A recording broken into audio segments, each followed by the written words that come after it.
양동이가 넘어지는 소리는 생각보다 조용했습니다. 플라스틱이 바닥을 치는 둔한 소리. 이어서 물이 바닥에 흩어지는 소리. 그리고 최미소의 정장에 물이 튀는 소리. 천이 물을 흡수하는 작은 소리. 박순희의 얼굴이 하얗게 질렸습니다. 눈앞에서 10만 원은 할 것 같은 고급 정장이 청소물로 망가져가는 광경. 양동이에서 흘러나온 물은 미소의 검은 구두 주변에 회색 웅덩이를 만들고 있었습니다. 하지만 가장 무서웠던 것은 미소가 아무 말도 하지 않는 것이었습니다. 화를 내지도 소리를 지르지도 않고 그저 젖은 정장을 내려다보며 땅에 엎드린 순이를 바라볼 뿐. 그 침묵이 계단 참외 공기를 얼음처럼 차갑게 만들고 있었습니다. 그의 이름은 박준호입니다. 28살의 평범한 회사원으로 매일 아침 같은 시간에 출근하고 같은 엘리베이터를 타고 같은 책상으로 향하는 일상을 보내고 있었습니다. 하지만 그날 아침은 달랐습니다.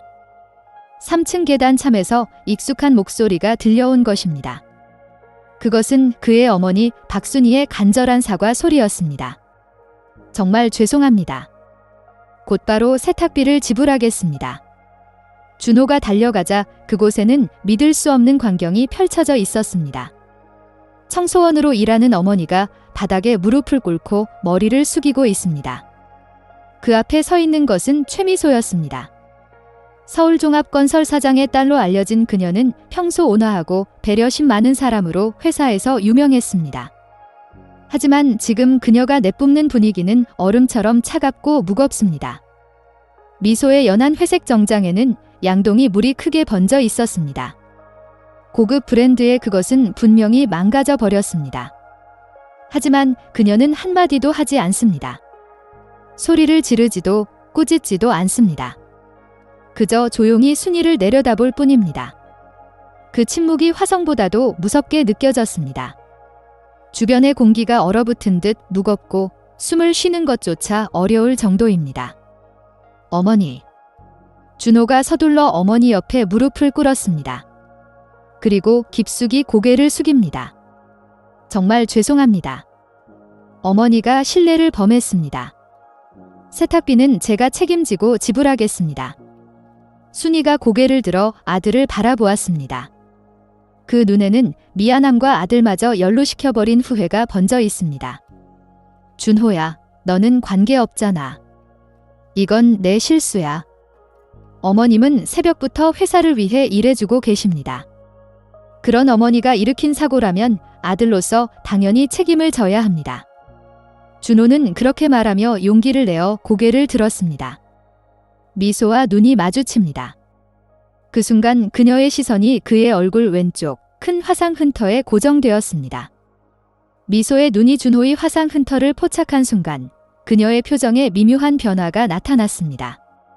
무표정했던 얼굴에 놀라움과 당황, 그리고 다른 어떤 감정이 뒤섞인 복잡한 색이 떠올랐습니다. 준호는 반사적으로 왼손으로 얼굴을 가리려 했지만 이미 늦었다는 것을 알고 있었습니다. 이 화상 흔터는 그의 얼굴 왼쪽부터 목까지 크게 퍼져 있습니다. 어릴 적 사고로 생긴 이 흔터는 그의 인생에서 항상 짐이 되어 왔습니다. 정말 죄송합니다. 준호는 다시 깊이 고개를 숙였습니다. 지갑을 꺼내어 안을 확인합니다. 지금 가진 돈이 3만 원 정도밖에 없지만 부족한 분은 나중에 반드시 지불하겠습니다. 청구서를 주시면. 하지만 미소는 아무 대답도 하지 않습니다. 그저 조용히 준호의 얼굴을 바라볼 뿐입니다. 그 시선은 이제 분노와는 다른 무언가를 담고 있었습니다. 탐구하는 듯한, 확인하는 듯한 신기한 시선입니다. 계단 참에는 다른 직원들도 모여들기 시작했습니다. 모두 숨을 죽이며 이 장면을 지켜보고 있습니다. 소문을 좋아하는 경리부 여직원들이 속삭이는 소리가 들려옵니다. 저 사람 박 과장이지? 어머니가 여기 청소원이셨구나. 사장님 따님에게 물을 끼얹다니. 순이의 몸이 작게 떨리고 있습니다. 아들 앞에서 이런 모습을 보이게 된 것에 대한 억울함과 부끄러움이 그녀를 짓누르고 있었습니다. 미소, 정말 죄송합니다. 순이가 떨리는 목소리로 말했습니다. 아들까지 연루시켜서 하지만 부디 아들에게는 죄가 없습니다. 모든 게 제 부주의입니다. 어떤 처벌이든 받겠습니다. 미소가 천천히 순이에게 시선을 돌렸습니다.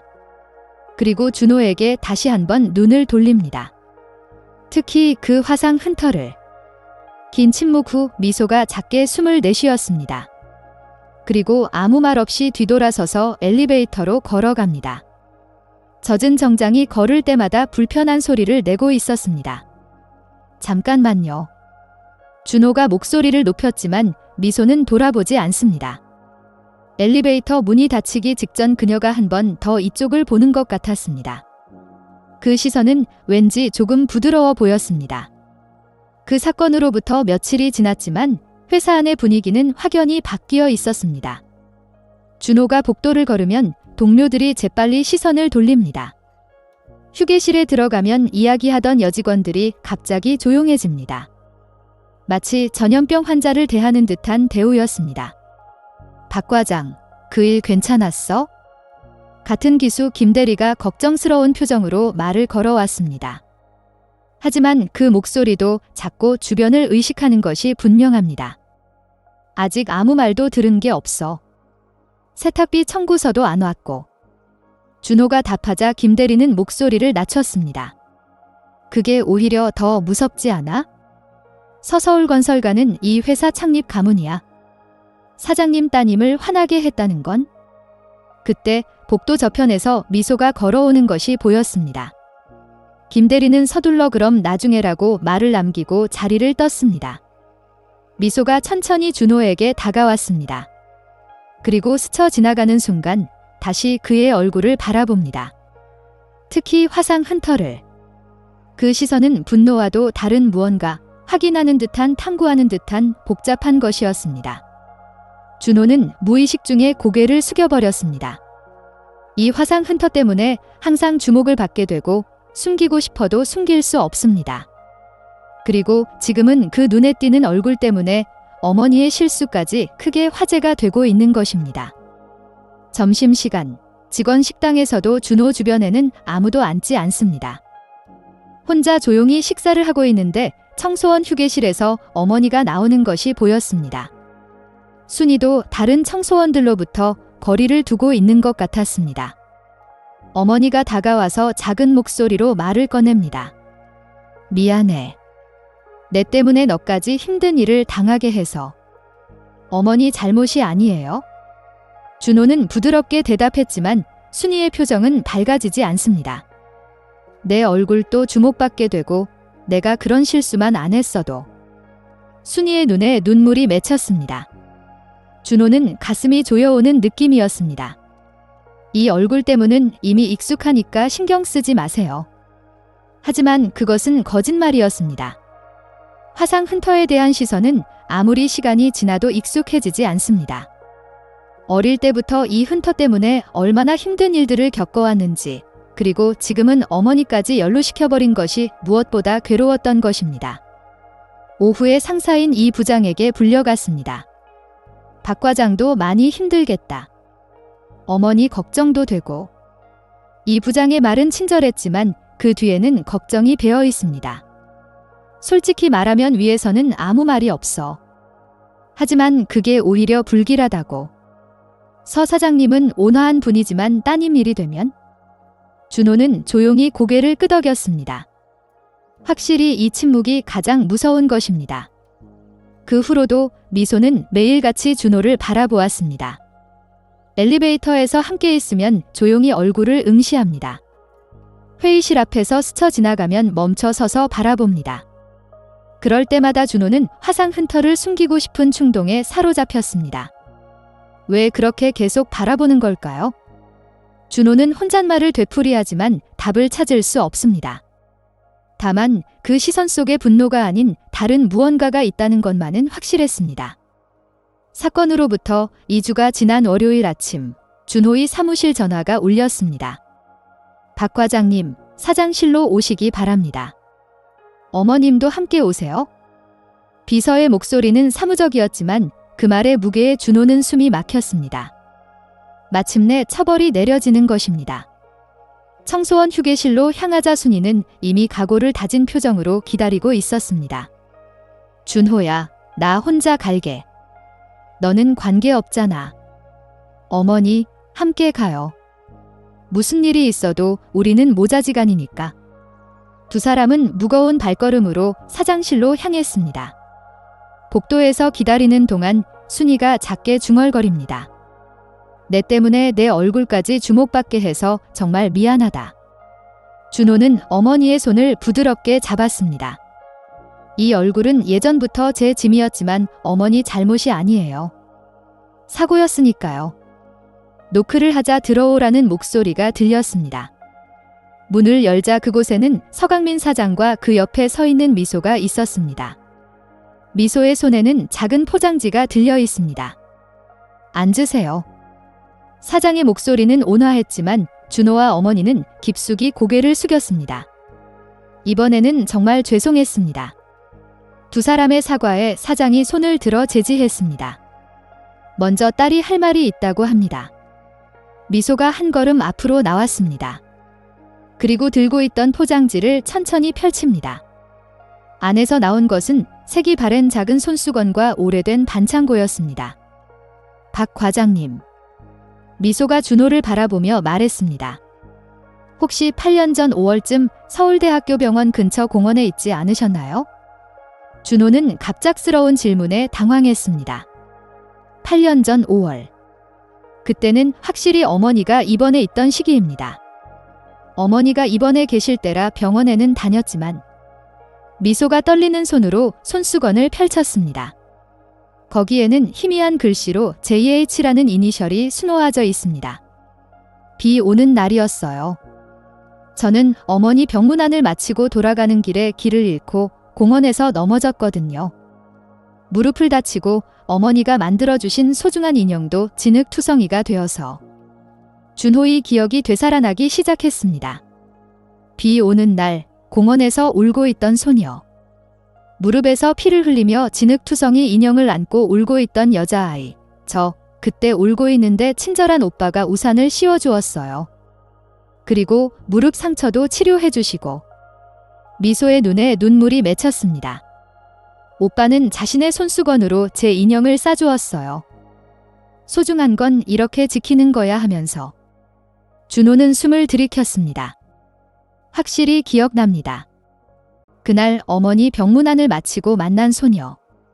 얼굴에 화상 흠터를 보고도 무서워하지 않고 오히려 그 아이는? 준호가 멈추자 미소가 눈물을 흘리며 고개를 끄덕였습니다. 오빠의 화상 멋있어요. 착한 사람의 증표 같아서요 라고 말해준 유일한 사람이에요. 순이가 놀라서 아들을 바라보았습니다. 준호도 멍하니 서 있습니다. 그때 그 말이 얼마나 큰 힘이 되었는지. 준호의 목소리도 떨리고 있었습니다. 화상이 멋있다고 말해준 사람은 태어나서 처음이었거든요. 미소가 눈물을 닦으며 떨리는 목소리로 계속했습니다. 어머니가 돌아가신 건 그 만남으로부터 3개월 후였어요. 병으로 오래 입원하시면서 마지막까지 딸을 지켜준 착한 남자아이에게 감사 인사를 하고 싶다고 하셨어요. 사장이 조용히 고개를 끄덕입니다. 아내는 정말로 그때 이를 소중히 여기고 있었습니다. 모르는 소년이 빗속에서 딸을 도와준 것, 그리고 소중한 인형을 자신의 손수건으로 싸서 지켜준 것을. 미소가 오래된 반창고를 바라보았습니다. 이 반창고도 그때 오빠가 준 거예요? 아프지 말고 씩씩하라고 하면서 붙여주었어요. 저 계속 보물로 간직하고 있었거든요. 준호의 눈에서도 눈물이 흘러내렸습니다. 그때 그 소녀가 설마 사장님 따님이었다니, 그리고 자신의 작은 친절을 이렇게까지 소중히 여겨주었다니. 물을 끼얹은 날은 어머니의 기일이었어요. 미소가 계속했습니다. 아침 일찍 성묘를 다녀온 길이라 어머니 생각을 하고 있어서, 그래서 처음에는 정말 놀라서 말이 안 나왔거든요. 순이가 미안한 표정으로 고개를 숙였습니다. 정말 죄송했습니다. 소중한 날에. 아니에요. 미소가 고개를 저었습니다. 오히려 어머니가 인연을 만들어주신 것 같아요. 박 과장님 얼굴을 본 순간 그 화상 흠터를 보고 바로 알아봐야 했는데 하지만 설마 같은 회사에 있을 줄은 꿈에도 몰랐거든요. 미소가 눈물 섞인 목소리로 계속했습니다. 그래서 매일 확인하고 싶어서 바라봤어요. 정말 그때 그 오빠가 맞는지. 하지만 확신이 서지 않아서 계속 바라보게 되고 무섭게 해드려서 죄송해요. 이쪽이야말로. 준호는 깊이 고개를 숙였습니다. 그때 멋있다는 말 계속 마음의 지주가 되었어요. 이 화상 헌터를 칭찬해준 사람은 미소 씨가 처음이자 마지막이었거든요. 순이가 아들의 손을 잡았습니다. 아들이 그런 경험을 했다는 걸 처음 알았습니다. 준호야, 이 헌터 때문에 항상 사람들의 시선이 무서웠구나. 하지만 그날부터 조금씩 자신을 받아들일 수 있게 되었어요. 누군가 한 사람이라도 이걸 멋있다고 말해준 사람이 있다는 것, 그것만으로도 살아갈 수 있었거든요. 사장이 부드럽게 미소 지었습니다. 박 과장님의 친절함이 딸을 얼마나 구해주었는지 아내도 마지막까지 감사해 했습니다. 그 손수건으로 쌓인 인형은 아내와 함께 무덤에 모셔두었습니다. 미소가 말을 이어갑니다. 어머니는 친절함은 반드시 돌고 돌아서 돌아온다고 항상 말씀하셨어요. 그래서 보답을 하고 싶었는데 어디 누구인지도 몰라서. 그리고 미소가 준호를 똑바로 바라보았습니다. 박 과장님의 화상 헌터를 보고 마침내 찾았다고 생각했어요. 이 헌터가 있었기 때문에 다시 만날 수 있었어요. 어머니가 이어주신 거예요? 준호는 처음으로 자신의 화상 헌터에 감사의 마음을 품었습니다. 이 헌터가 있었기 때문에 소중한 재회를 이룰 수 있었던 것입니다. 저주라고 생각했던 것이 사실은 축복이었을지도 모릅니다. 그때 그 오빠가 어머님과 함께 이 회사에서 일하고 계셨다니. 미소가 순이를 향해 돌아섰습니다. 어머님 정말 죄송했어요. 그날 동요에서 아무 말도 못했는데 하지만 덕분에 아드님과 재회할 수 있었어요. 순이는 눈물을 흘리며 고개를 저었습니다. 아니에요. 이쪽이야말로. 아들이 따님께 그런 은혜가 있었다니. 사장이 일어났습니다. 박 과장님, 그리고 어머님. 이것도 무슨 인연입니다. 앞으로도 이 회사에서 함께 힘내주시면 안 될까요? 준호와 순이는 서로를 바라보았습니다. 분명 해고 통보를 받을 줄 알았는데 설마 이런 전개가 될 줄은 누가 상상했을까요? 우리는 은인을 소중히 여깁니다. 사장의 말에 미소도 깊이 고개를 끄덕였습니다. 박 과장님, 아니 오빠님 정말 감사했어요. 그날의 친절함 평생 잊지 않을게요. 사장실을 나온 후 준호와 순이는 복도에 그대로 서 있었습니다. 너무나 예상외의 전개에 현실감이 따라오지 않는 것입니다. 준호야, 정말 그런 일이 있었어? 순이가 아들의 얼굴을 올려다보며 물었습니다. 네, 어머니가 입원하셨을 때예요. 매일 병문안 가던 중에 그 아이를 만났거든요. 준호는 부드럽게 미소 지었습니다. 하지만 설마 그때 그 여자아이가 서 사장님의 따님이었다니. 그때 뒤에서 목소리가 들렸습니다. 박 과장님, 어머님. 뒤돌아보니 미소가 서 있었습니다. 아까까지의 눈물 자국은 깨끗이 닦여 있지만 눈은 아직 조금 붓고 빨갛습니다. 혹시 괜찮으시다면 조금 더 이야기할 수 있을까요? 세 사람은 직원 식당 구석의 조용한 테이블에 앉았습니다. 점심시간까지는 아직 시간이 있어서 식당에는 아무도 없습니다. 사실 계속 찾고 있었어요. 미소가 조용히 말하기 시작했습니다. 어머니가 돌아가시기 전 마지막으로 제게 하신 말씀이 그 착한 남자아이에게 감사 인사를 하라는 것이었어요. 하지만 이름도 모르고 그냥 화상 헌터가 있는 오빠라는 것밖에 기억이 안 나서. 순이가 부드럽게 말했습니다. 아들은 예전부터 착한 아이였어요. 자신이 힘든 일을 당했기 때문에 오히려 다른 사람의 아픔을 아는 아이로 자랐다고 생각해요. 어머님. 미소가 순이를 바라보았습니다. 박 과장님의 화상은 언제부터? 순이는 조금 망설이다가 대답했습니다. 5살 때 사고였어요. 제 부주의로 주방에서 난 사고였거든요. 평생 지워지지 않을 상처를 아들에게 입혀서. 순이의 목소리가 떨립니다. 준호가 재빨리 어머니의 손을 잡았습니다. 어머니, 이제 자신을 탓하지 마세요. 저는 어머니를 원망한 적 한 번도 없어요. 미소가 진지한 표정으로 말했습니다. 하지만 이 화상이 없었다면 저는 박 과장님을 찾을 수 없었을 거예요. 이 흔터는 친절함의 증거예요. 사람을 돕는 용기의 표시예요. 그리고 미소가 작은 상자를 꺼냈습니다. 이거 계속 가지고 있었어요. 상자를 열자 안에는 작은 종이약이 들어 있었습니다. 그날 오빠가 가르쳐준 접기 방법으로 만든 학이에요. 힘들 때는 이걸 보고 힘내라고 하셨죠. 준호는 놀랐습니다. 그런 사소한 것까지 기억하고 있었던 것입니다. 어머니 투병으로 지쳐있을 때 이 학을 보며 몇 번이나 용기를 얻었어요. 그리고 어머니에게도 보여드렸거든요. 이렇게 착한 사람이 있다고.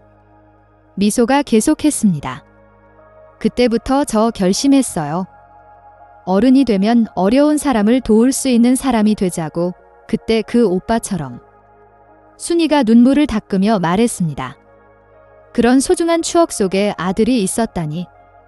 그래서 미소가 두 사람을 바라보았습니다. 이제부터는 보답을 하게 해주세요.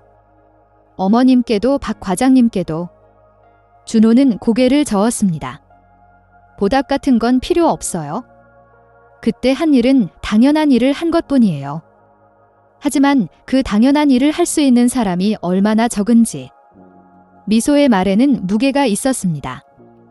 비 속에서 모르는 아이를 위해 우산을 씌워주고 무릎 상처를 치료해주고 소중한 손수건까지 써서 인형을 지켜주는 그런 사람이 얼마나 될까요? 그때 직원 식당에 사람들이 들어오기 시작했습니다. 점심시간이 가까워지고 있는 것입니다. 몇몇 직원들이 세 사람을 보고 놀란 표정을 짓습니다. 사장님 따님이 문제의 모자와 친밀하게 이야기하고 있으니까요.